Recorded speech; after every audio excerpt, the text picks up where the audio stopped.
حکیم لقمان کے پاس کوئی ایسا مرض نہیں تھا جس کا علاج حکیم لقمان کے پاس نہ ہو۔ اب سوال یہ ہے کہ حکیم لقمان کے پاس اتنی دنائی کہاں سے آئی؟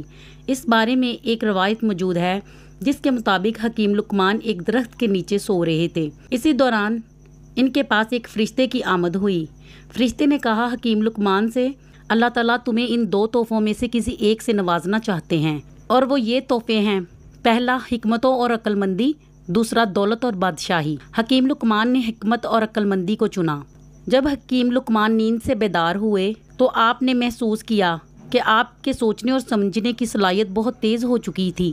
آپ کی عقل مندی اور حکمت اس قدر تیز ہو گئی تھی، آپ کے ارد گرد موجود پیڑ پودے اور جڑی بوٹیوں صرف آپ کو دیکھ کر ان کے فوائد بتاتی تھی اور نقصانات سے بخوبی آگاہ کرتی تھی۔ کچھ ماہرین کا کہنا ہے کہ جڑی بوٹیاں آپ سے ہم کلام کرتی تھی، کہ آپ کو بتاتی تھی کہ یہ جڑی بوٹی فلاں مرض کی دعا ہے۔ آپ نے اپنی زندگی کا بڑا حصہ غلامی میں گزارا تھا۔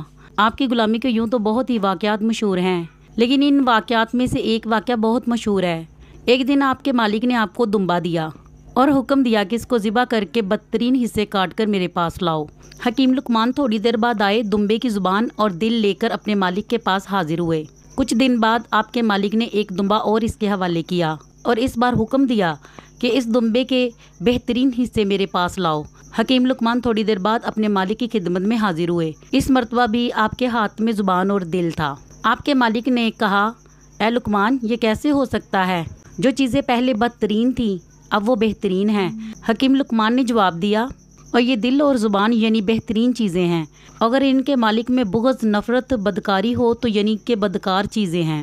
یہ باتیں سن کر آپ کے مالک کے دل میں عزت اور بھی بڑھ گئی۔